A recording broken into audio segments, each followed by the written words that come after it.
I'll tell him the ladies on the vestry have decorated the church as a present to our favorite rector. Viki and I have our cars outside crammed with roses and baby's breath. That's a very generous gift for Andrew, and very thoughtful of you. And you, Viki. We want the day to be as beautiful as possible. Well, if you two busy ladies could let the General and me finish up our plans for the happy event. Till tomorrow, then. Yes, it was nice to see you. Nice to see you.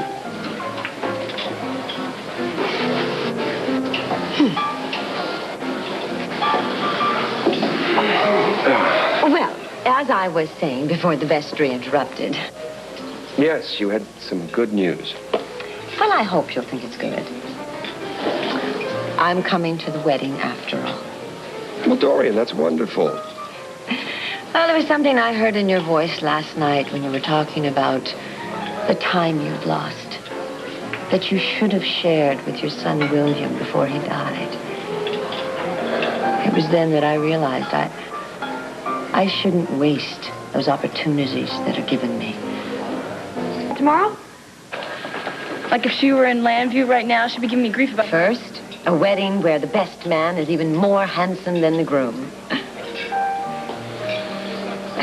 Sloan, I was trying to pay you a compliment.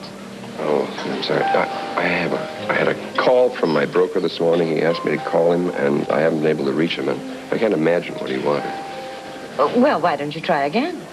I will. I'll be right back.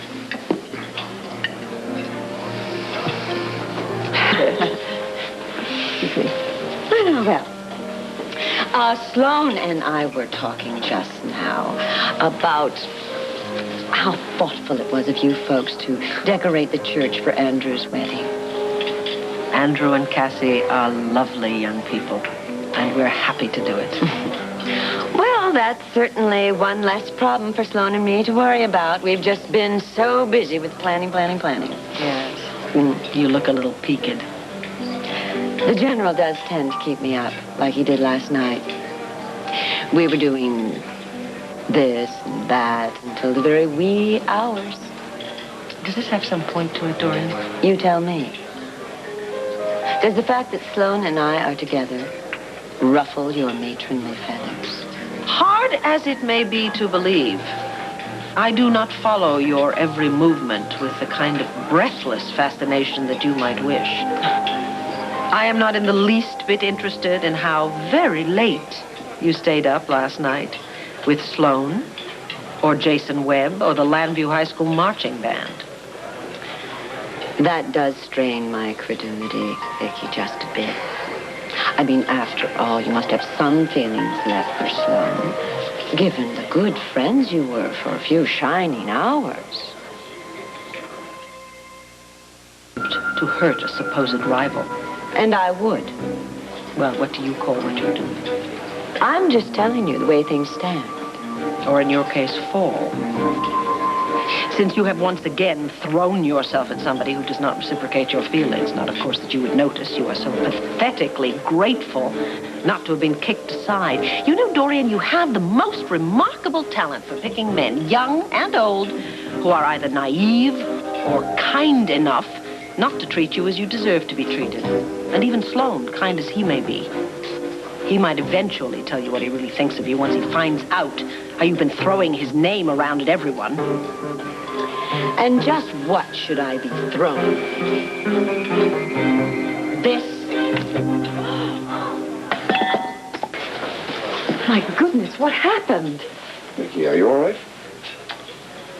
Dorian proposed a toast and had a muscle spasm. I guess mothers of the bride-to-be are entitled to jumpy nerves. But we've come up with some lovely ideas for decorating the church. May I tell you about them?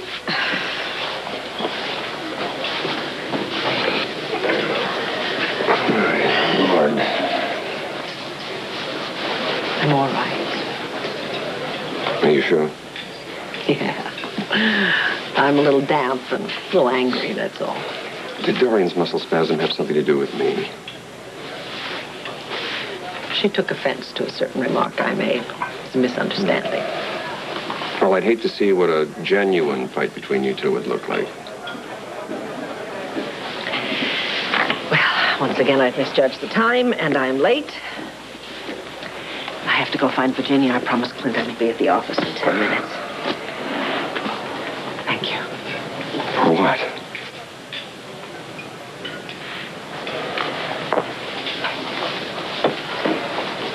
Your chortling doesn't help me at all. All right, Buck-up. This is a joyous occasion. Your friends outside look beautiful and full of good cheer.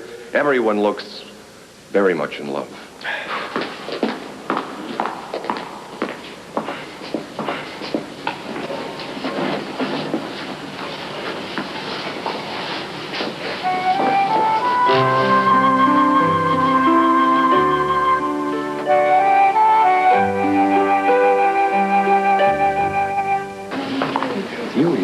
Beautiful. Thank you.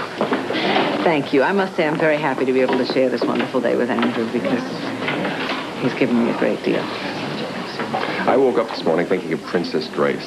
I know that sounds... I was remembering your description of her in that college diary you gave me about being at her wedding when you were a little girl. That was in that diary? Mm-hmm. Oh. You said they looked so at peace. So they glowed from within and walking in their own light. I was just hoping that Andrew and Cassie would look that way when they arrived here this morning. Well, I think Andrew looks that way already, don't you? Oh, he is glowing. I expect the sky to light up when Cassie arrives. Clint. I was just reminding Viki of her having been at Princess Grace's wedding. Yes, I recall her telling me about it. Excuse me.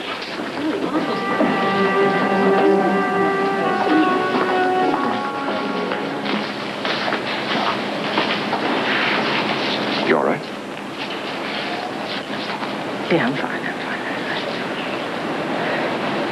I got a little upset earlier, that's all. And then I ran into Marty in the vestibule, and she was hell-bent on destroying Andrew and Cassie's wedding. I wasn't about to let that happen, and then she became ill. So That's why you left the church, is it?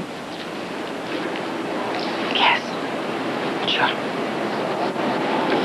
Well, I don't think Marty Saybrook's situation is what upset you this morning. What do you mean? I think it's that business with Clint. My having read your diary about you having been to Princess Grace's wedding. Please don't bring it up now. Well, it's true. You and I know it, now Clint knows it. Viki, when you gave me that diary, you knew I'd love the person who wrote it. And I do. I cherish that person. But that is a private part of you that you've never shared with Clint. Because you never thought he would understand. Isn't that so? Please stop now. Suspect. Well, that's right. I suspect you of loving me.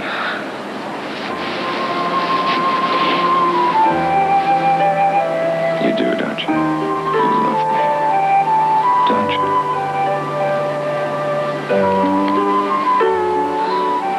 Yes, I do. Oh, God, yes, I do. I love you. I love you.